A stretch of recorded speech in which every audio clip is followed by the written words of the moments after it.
Hace muchos años atrás, un ex homosexual, ahora, por más de 20 años. Situaciones que pasó en su niñez y la influencia de demonios convirtieron a Luis en una persona desviada de su sexualidad. Un día me predicaron de un Cristo que podía cambiar mi vida. Un día me dijeron que Cristo me amaba y que siempre me había amado. Y yo cuando me predicaron esa palabra, yo decía, pero ¿cómo Cristo va a cambiar mi vida si soy homosexual? ¿Cómo Cristo va a sanar mis heridas si tengo una enfermedad? ¿Cómo Cristo va a transformar si tengo seno? He sido homosexual desde muy pequeño. Para mí era tan difícil poder aceptar que Cristo podía cambiar mi vida.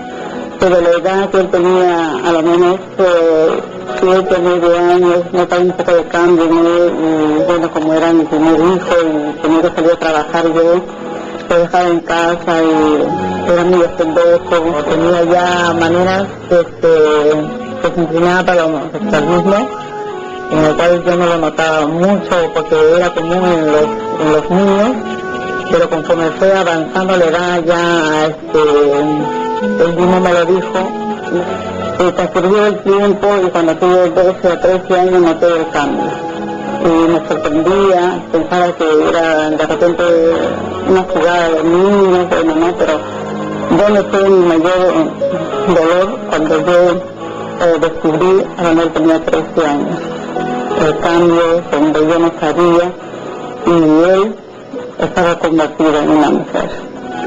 Así mi vida perdida, desarrollándose a los 20, 22, 24 años, metí en la prostitución, viajando a Argentina, y no solamente en Argentina, sino que también llegué al país de Italia, por otros 5 años de prostitución.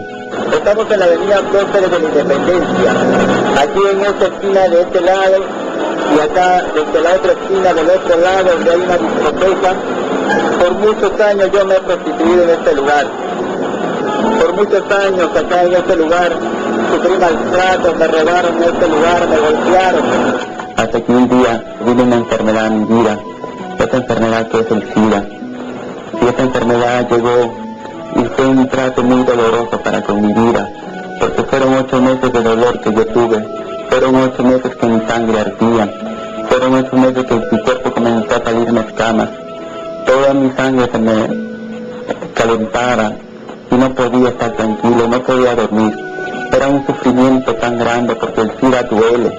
El SIDA es un dolor tremendo que no se puede soportar. Y ese era un dolor grande para mí. Salía por las calles que sentía que la gente me miraba. Y me decía, ahí va la mamá homosexual, ahí va la mamá de tal. Nombres horribles. Tenía que agachar la cabeza. Y ahí yo comencé a ir a una iglesia en la cual pedía a Dios algo imposible. Le dije al Señor, ¿será posible para ti que hagas cambio con mi hijo? Quiero que sea varón, así como cuando nació. Fue una batalla de 3 años, de pedir. Muchas veces yo le decía, acompáñame a la iglesia. No quería, a veces jalones le llevaba. De lo cual, a veces recordar es un poco doloroso para uno, los momentos tan dramáticos que vivía. Tenía mucha fe que Dios iba a hacer este milagro. Pero ahí, un día menos pensado, tocaron la puerta de mi casa. Y cuando tocaron la puerta de mi casa, entró un hombre de Dios. Este hombre había sido homosexual también y me dijo que Dios podía cambiar mi vida, que Dios podía sanarme. Pero como yo no tenía fuerza para poder responder, como yo estaba débil porque yo pesaba 30 kilos de peso, yo no tenía fuerza para poder hablar, pero dentro de mí yo decía, pero ¿cómo va a cambiar mi vida?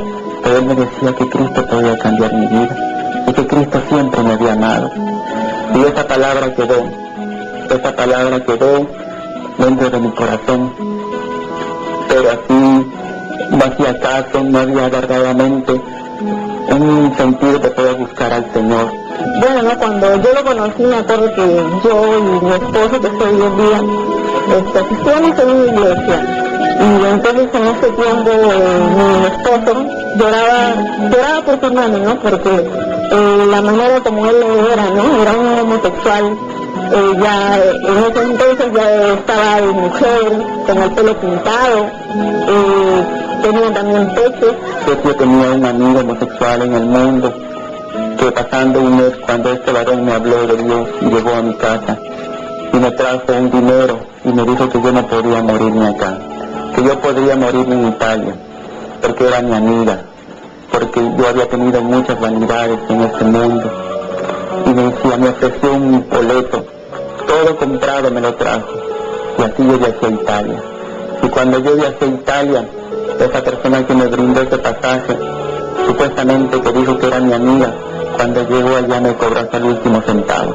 Y comencé a meterme en internet, en las revistas, en los periódicos, en todas las noticias poniendo mi nombre. Pero en ese momento, esta persona que me predicó del Señor vivía en París y yo estaba en Italia.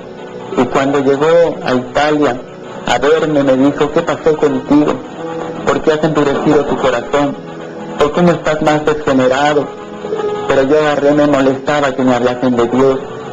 Había una molestia, pero esa persona, cansado de hablarme humanamente, me dijo una sola palabra, que Dios tuviese control de mi vida. Y se fue esa persona. Cuando se fue yo dije, ahora ya nadie me va a hablar de Dios. Ahora ya nadie me va a decir que Cristo me ama. Ya nadie me va a molestar. Pero verdaderamente estaba equivocado, porque Dios comenzó a tomar control de mi vida tan solamente pasando un mes. Me asaltaron, me golpearon, me rompieron la nariz. Y yo al mes siguiente, cuando me recuperé, de nuevo salí a la calle. Pero tan solamente que yo bajaba del taxi, pasaban 5 minutos y de nuevo me asaltaron. Pero esta vez me asaltaron, pero me rompieron todos los dientes. A la tercera vez que yo salgo recuperándome 15 días, porque yo tenía que mantener a mi familia, me había puesto el papel de papá y mamá, y yo tenía que correr con los gastos. A los 15 días yo me alisto de nuevo, y tan solamente bajo del taxi, 5 minutos que yo bajo, me disparan 2 balas en la pierna derecha. Cuando yo sentí que la pólvora que se olía, yo sentí un tremendo escalofrío dentro de mi cuerpo,